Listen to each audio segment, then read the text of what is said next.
How could experience with certain kinds of business processes lead to competitive advantage over time? The question we want to think about is how. Not what or where, but how. How could experience with certain kinds of business processes lead to competitive advantage over time? What could we do in order to generate sustainable competitive advantage based on our experience? People often squander it. In the movie industry, for example, they've taken what was a very viable market, making millions of dollars, and failed to capitalize on an emerging medium, the internet. The same goes for the music industry as well. They looked at that and their experience told them that no, people want to buy a physical artifact. And then iTunes came along. My question is, well, what's going to come after iTunes? Their experience should teach them, if we look back at things like radio, wireless, live performance, and video, we can actually see that over time, the business processes shift and change as the customers change their perceptions on what they want. If you look at it from the previous slide, experience should tell you what customers want and what the advantages are to marketing to them. And as they change, you need to figure out new ways of developing products to create a sustainable advantage. So if you've got a product, how can you transform that, or how can you innovate that to match your processes, to match that ongoing customer base? And especially, how can you develop newer business processes that lead to competitive advantage over time?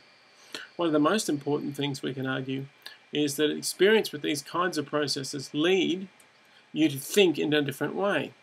They lead you to think about competitive advantage, differentiation, unique selling points, how you can build a process that supports the idea of sustainable competitive advantage, what kind of steps are required, what kind of people are going to be involved. If you're developing new products, you need new people. You may need people with certain domain knowledge. And that all becomes part of the process. But what we're making on this one is that experience really leads to competitive advantage over time. And it's something I think is largely ignored. When you look at some of the oldest companies in the world and they generate experience, that experience becomes a process in itself.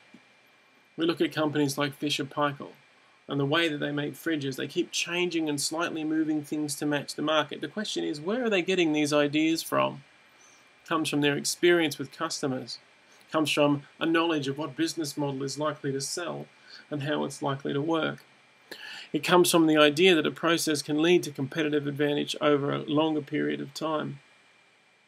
And it creates a sustainability in that advantage that continues on for generations. I mean, one of the classic examples here in Australia with the car market is with the Toyota Corolla. The basic shape of the Corolla is completely different from what it was in the 1970s. But there was a host of complaints that came out of this country about the quality of the Toyota Corolla. And over time, Toyota listened to that and generated quality systems in its own business to create a car that would last.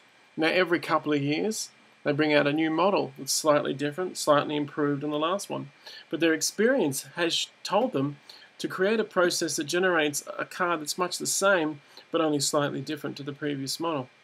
And if you go into Google and line up the models from 1990, or 1985 rather, all the way to 2010, 2011, you'll see that there is very little variance in the models that have come out. They look much different, but the basic shape of the car is the same. Now, they keep selling that, but they keep modifying it to listen to customer needs.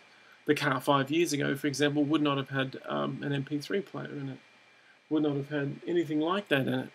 It would have been something that would have been just maybe a tape player, a CD player, and air conditioning if you were lucky 10 years ago. Now, they have a broader base.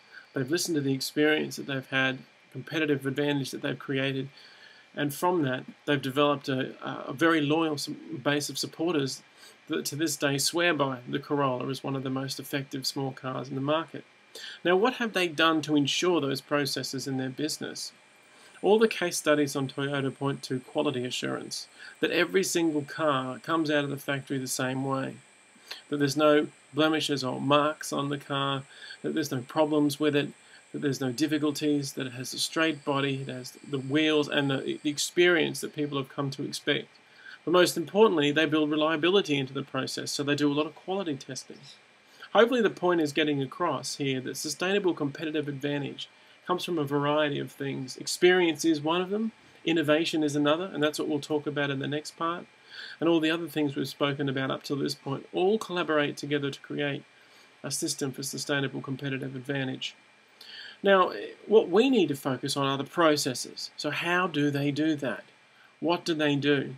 And I'd urge you to read, there's a couple of books on Toyota as a corporation that I think are quite good, and over a period of time, if you read them, you'd learn a lot about how to build quality into a business process.